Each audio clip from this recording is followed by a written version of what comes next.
Hello everyone, today I'm still working on my box of Bad Locos and we'll be doing some work on this B23-7 and it's an Atlas. Oh, it's a B30-7 and it's an Atlas, and this was in really bad shape when I got it. It had a lot of, had been flooded in salt, and for what I paid for the whole lot, I had assumed that a couple of the engines would be no good. But this one, what I did, I cleaned it with my toothbrush. You can go back and rewatch the video. I cleaned it with my toothbrush and relubricated the motor, and it started working right away. Just wanted to bench test it real quick for you guys. So now the motor runs. It still won't run on the track because I have to clean all these contacts. And you can see the salt on the frame here. That's not the end of the world because you won't see it as the engine goes down the track. But I do think the fuel tank and the side frames should be repainted because they're not exactly the right color. So I'm going to take a minute and repaint that while I have everything off. That shell came out okay. I mean, I'm actually really pleased about that. I'm going to show you some close-up of these little decals here. I'm going to show you some photos, close-up of the shell, because that is really good.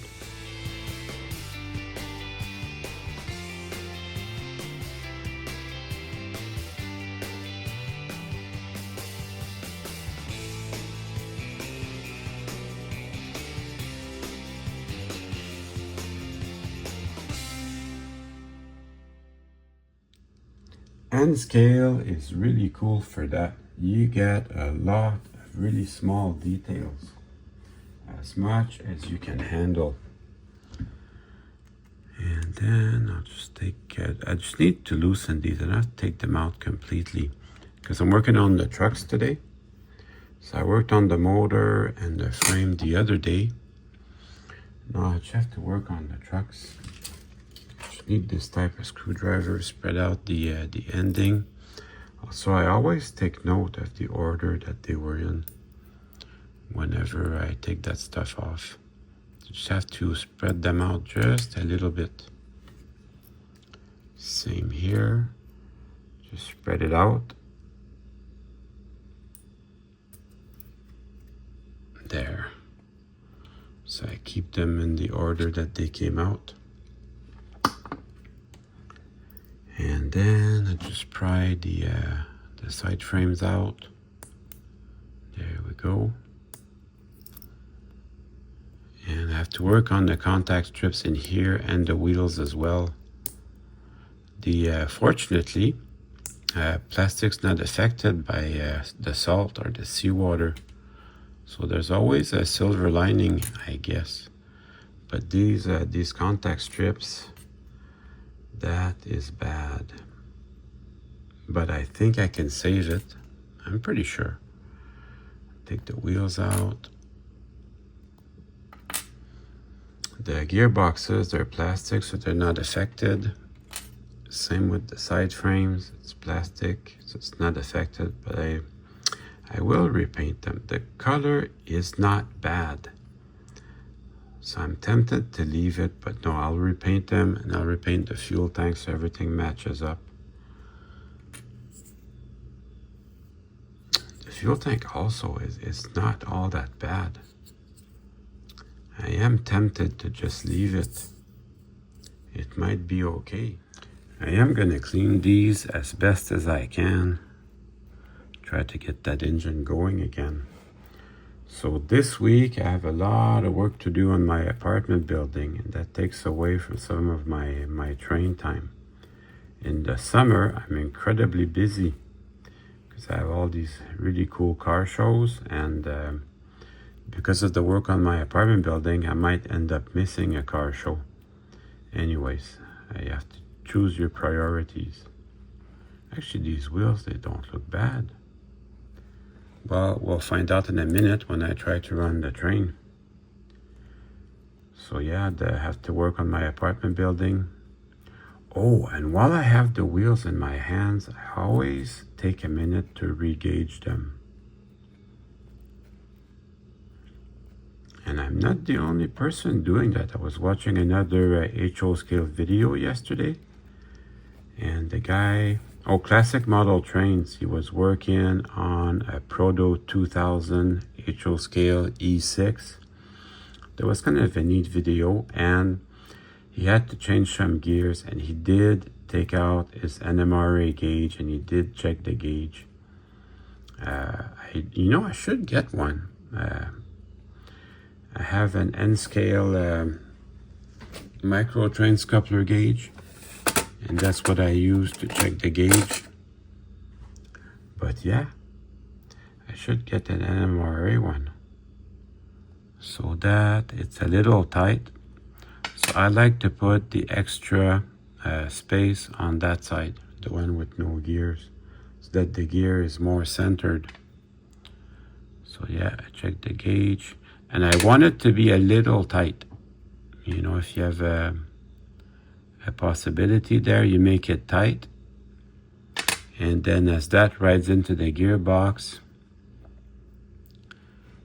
you put the slack on this side so that your gear rides where it should go. But it do have a little play, which is all right. This is okay. And that was washed, but I did not have time to do that, to clean everything up. Perfect. Check the gauge. And again, it's a little narrow, so I open up just a little bit. I want it to be a little tight, but not too tight. But I want it to be engaged. Little things like that is what brings you more enjoyment to the hobby, because your trains, they don't derail as much because everything's tuned perfectly. Same thing when I get a new freight car, I'll run it on the track to see if there's any issues. So if there are issues, then I'll take it apart and take a good look at it. So this is not stainless steel, and it's not nickel plated. It is in fact silver. It is in fact silver, nickel silver, because the oxide of nickel silver conducts electricity, and that's why they do it like that. So they stood up remarkably well to the salt. This, however, is some type of copper alloy. It did not, wasn't not so lucky. So I'm going to take a drill and I'm going to see if I can match it. Yeah, you can see the green here. This is a telltale sign of copper. Just like those cathedral roofs that are green, because they're made out of copper. Our cathedral here, it burned a few years back, and what they put back was beautiful copper, beautiful bronze looking copper, and within a couple of months it turned into a green again, which is the way they wanted it to look. So that's going to help. Oh, also I'm going to clean the top here. I have a little bit of sandpaper handy. I'm going to clean just the top here, just a little bit.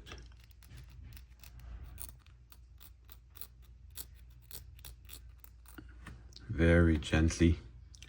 The paint fell out of this one, so since I have my paint out to do the side frames, I'll be doing that one as well.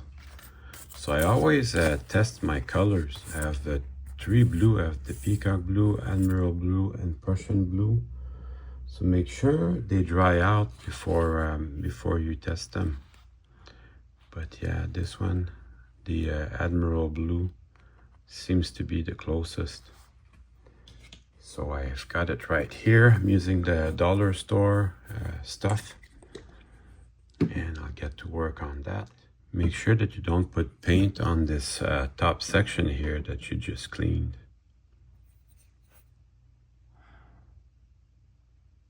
don't have to spend a lot of time on it, just to make it neat.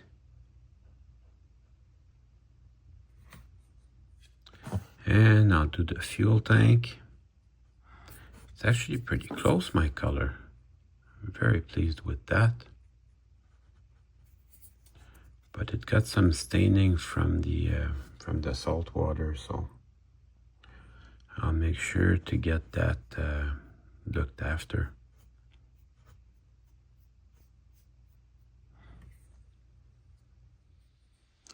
If this turns out well, I've got a nice U25B in chassis systems that actually could use that. The side frames are silver. They would look a lot better if they were blue. See, now that matches pretty close. I'm pretty pleased with that. I think I will do that U25B when I get around to it. But as far as this engine is concerned, I am pleased with the way that looks. All right, I'm gonna do some more cleaning. I have to clean the other side frames, and then we'll move on to put everything back together. Almost forgot there, I have to clean these contact strips. You can see how badly corroded they are. Just get it up closer there. This is really badly corroded, and all this salt in here, I can't remove it. I suppose I could if I yanked on it hard enough, but I don't want to do that. So I think it makes contact with the frame really well, but I'll be testing that soon. I'm going to focus on cleaning this part here. Don't use steel wool on this. Steel wool, if anything becomes loose, it will be attracted by the magnets, and then you're buggered. So I'm going to use maybe some sandpaper, or if you have a small file, and I'll just gently go over that. Because invariably you're taking away some of the material. But I think with the sandpaper, because it's non-magnetic, so I go gently because I don't want any of the little pieces of sand to break loose and go into the motor either. But it's non-magnetic, so they don't get attracted by the magnet. So that's not as bad. So I'm going to work on that gently off camera. That's maybe a little harsh, to be honest. I've used the Staedtler plastic erasers to do this type of work before.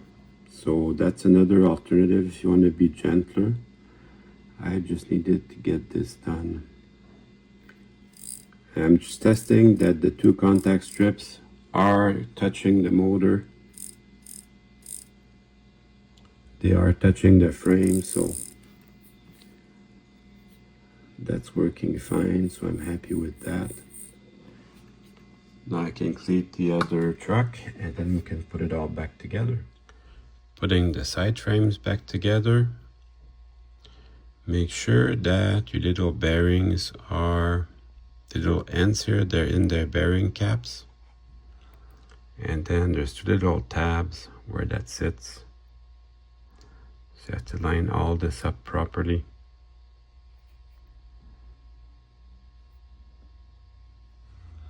And then that looks pretty good. Do the same thing for the other side. Just line everything up. And then test it with your finger. You should feel no rolling resistance whatsoever. And then you can bring in the side frames. And they just slide into here.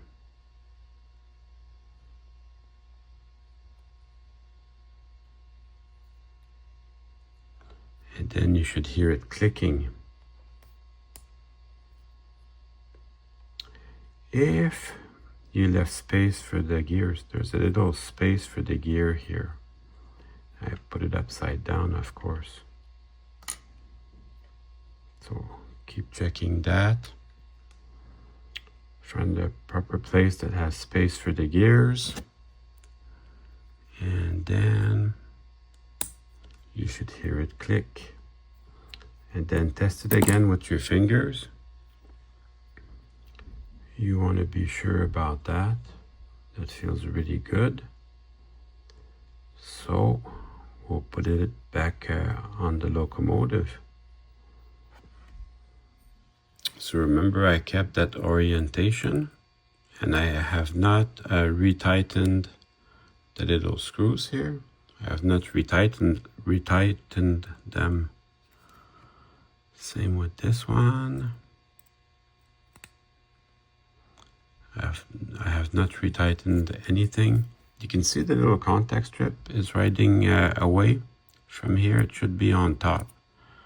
This is a good time to check that. Make sure that all your little contact strips are touching the proper little contact on the truck. You should be touching this. You try to get some better light. You should be touching that little pin that goes up. So that looks really good. I can retighten those screws now. Use gravity as your friend there. So retighten that. Now these, they should fall off, but they're held in there by the salt. I don't want to mess with them too harshly, so I leave them there. But the fuel tank holds them together. Hey, I got an idea. I think one of these details is the emergency shutoff valve.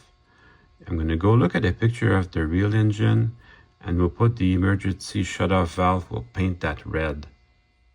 So the emergency shutoff valve is red, and then I just need two more little dots for the two fuel filler doors. Just like that. And that's a small detail. When you see it going down the track, you probably won't notice it, but I know it's there. I should probably test this before I put the shell back on, but I have a good feeling. So I'll just put the shell back on, and then we'll go test it on the track. That looks great. I'm really happy with the way the side frames of the trucks turned out. And now it's time to run some trains. So let's see what we've got.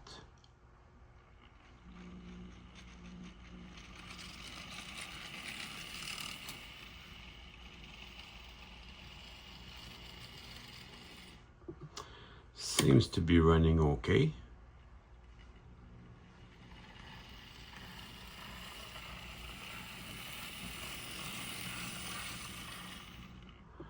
That's actually excellent. Hey, I've got a great idea. Let's turn on the old Ocado sound box.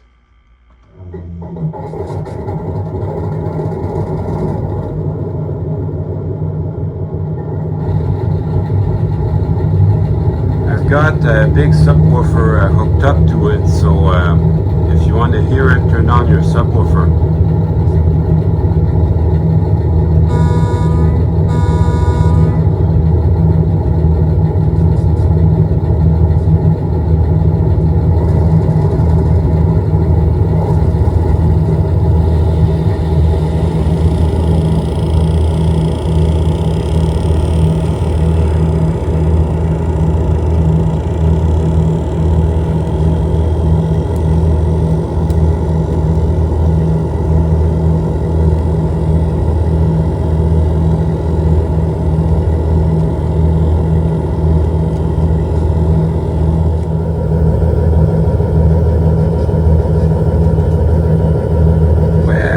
I hope you enjoyed the video.